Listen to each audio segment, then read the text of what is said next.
आज 14 अप्रैल है, 2026 का साल है और आज के दिन हम लोग पूरे भारतवर्ष में बड़े हर्षोल्लास के साथ बाबा साहेब अम्बेडकर की जयंती जो है बड़े धूमधाम से हम लोग मना रहे हैं। किंतु ये कहना गलत है कि यह जो हर्षोल्लास है और यह जो पर्व हम पर्व के रूप में जो मना रहे हैं, यह सिर्फ भारत में ही नहीं बल्कि विश्व के अन्य जितने भी देश हैं वहाँ पर भी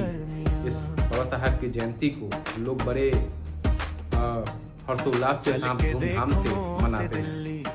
कुछ लोगों का मानना ये भी है कि समझते हैं कि बाबा साहेब जो है वो कुछ लोगों की ही मसीहा थे, ऐसा कुछ नहीं है। उनको एक सीमित दायरे में बांधना जो है वो हमारी शायद ना समझ है, क्योंकि जो काम उन्होंने किया उसको एक दायरे में हम बांध नहीं सकते हैं। वह भारत का संविधान हो और संविधान में अलग अलग जो चीज़ें दिए गए, जो राइट्स दिए गए, वे सारे राइट्स सिर्फ कुछ लोगों तक ही सीमित नहीं थे। जितने भी अगर जो कम्युनिटीज़ थी उनके राइट्स को भी ध्यान में रखकर भारत का संविधान से बनाया गया था। और इस तरीके से विश्व के अन्य सारे देशों में भी उनकी जो एक वैभव है और उस वैभव का जो प्रकाश है शायद वो भी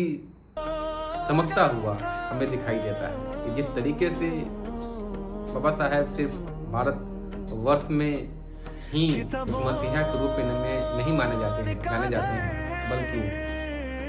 वे उन सारे देशों के लिए भी मसीहा हैं जहाँ पे हमें जो डिस्क्रिमिनेशन है और उनकी जो एक आइडियोलॉजी है वो वहाँ के लोग जो हैं उनको स्वीकारते हैं।